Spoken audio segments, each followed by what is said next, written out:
aqui no estúdio da TV Mon HD, o deputado federal Pompeu de Matos, do PDT, falando sobre alguns assuntos que interessam a comunidade de Montenegro e do resto do Brasil também, começando falando sobre a reforma tributária, né? Qual é a importância dessa aprovação no primeiro turno na Câmara, deputado?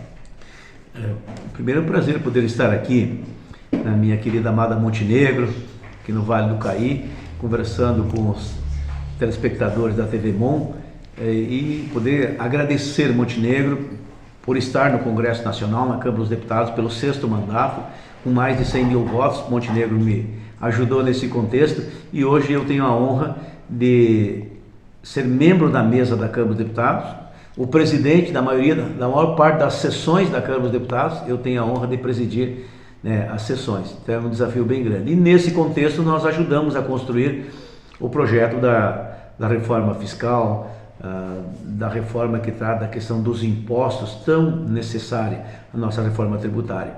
E eu tenho como um grande avanço. Primeiro, se for olhar, nós debatemos esse tema há mais de 40 anos no Congresso Nacional e não ia adiante.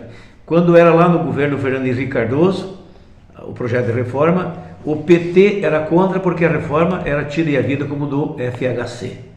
Depois veio o governo do PT, daí o pessoal do Fernando Henrique Cardoso, enfim, o pessoal mais à direita eram contra porque o governo era do PT, eles achavam que a reforma era do PT.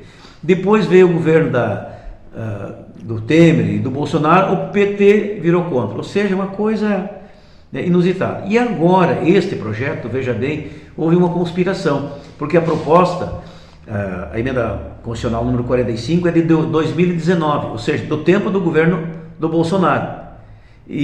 E a mesma proposta o Bolsonaro não conseguiu aprovar. E aí veio para o governo do PT e o PT abraçou.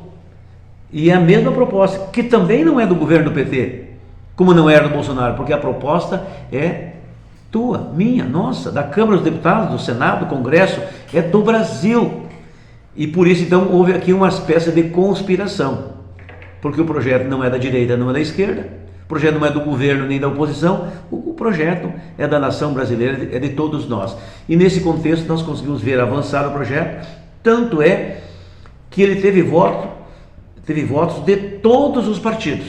Não tem nenhum partido que possa ter ficado de fora, tipo assim, eu não dei nenhum voto. Até tinha alguns que eram contra, mas cujos deputados daqueles partidos, ainda assim, votaram a favor. A ponto que a aprovação foi de quase 400 votos dos 513 possíveis.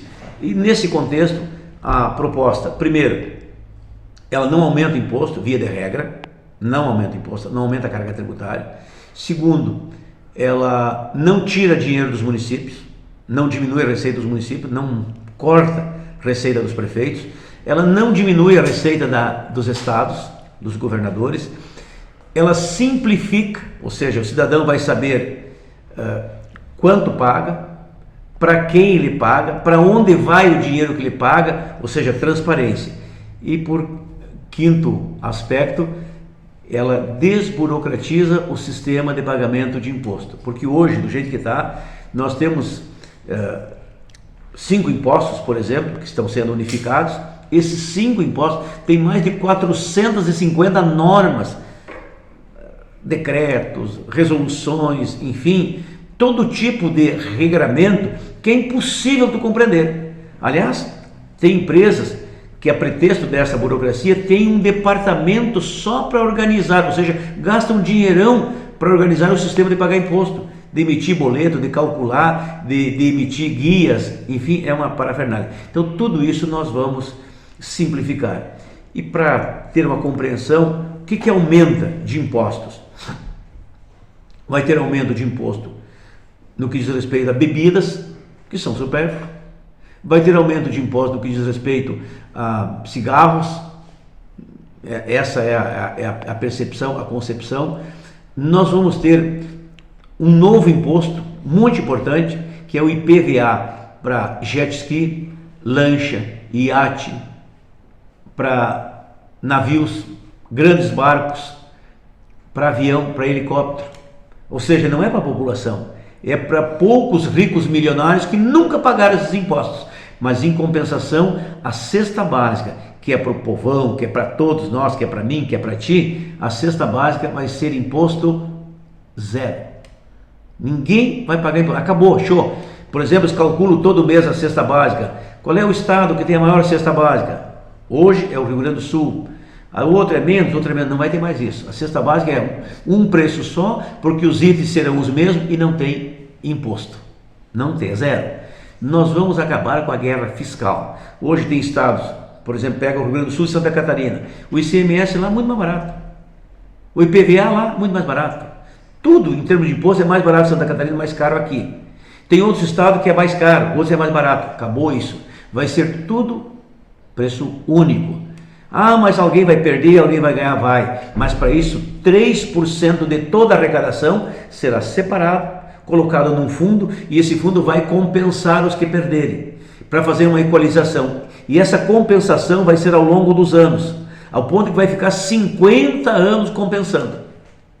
Ou seja, compensa os primeiros 5 anos de maneira mais efetiva, e depois 45 anos vai ser num percentual de 1% por ano. 1% por ano.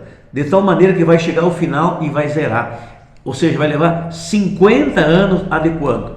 E a reforma, de maneira geral, ela vai se adequar no sentido de que estes impostos que vão acabar, essa transição vai demorar 8 anos. Nós vamos ter o IPI, nós vamos ter o PIS/COFINS, nós vamos ter esses 3 impostos transformados num IVA, junto com outros 2 impostos, o ICM e o ISS, que são municipais e estaduais, tudo transformado num IVA.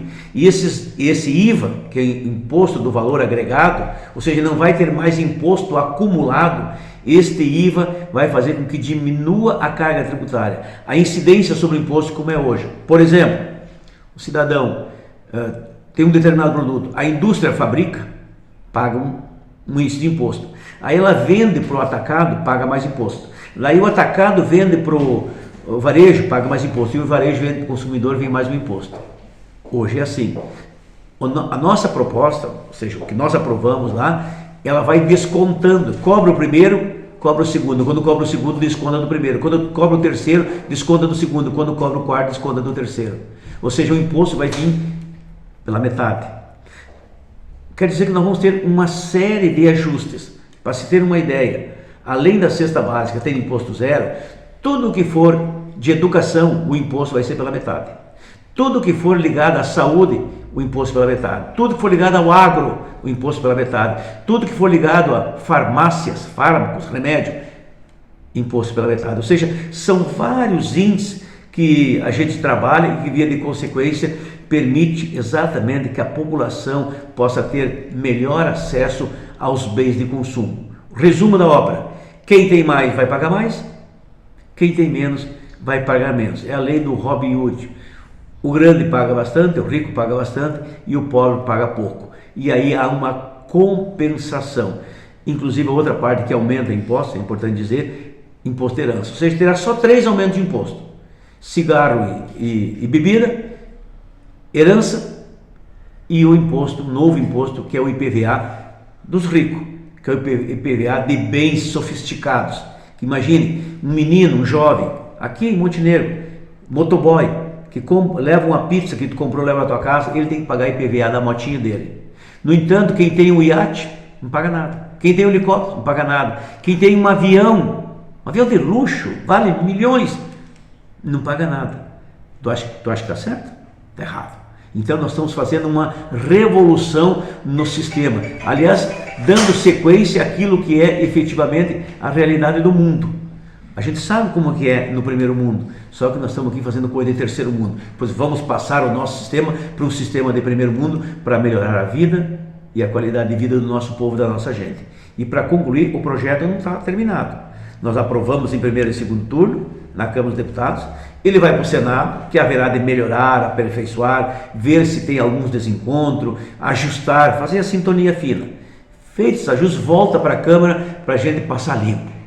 Da última lapidada, para depois ir para a sanção presidencial. Ou seja, é uma obra feita com muitas mãos. Não é uma obra da direita, não é obra da esquerda, não é obra do governo, não é obra da oposição. É uma obra construída com o olhar dos empresários, dos empreendedores, dos políticos, dos bancos, que aliás os bancos vão pagar impostos, porque hoje as operações financeiras de banco, o juro, a correção, enfim, o lucro dos bancos, hoje não pagam imposto, vão pagar imposto também. Ou seja, é algo muito positivo. E não estamos fazendo olhando para os lados, nem para a direita nem para a esquerda, olhando para frente. É para lá que a gente vai, é para onde o Brasil tem que caminhar.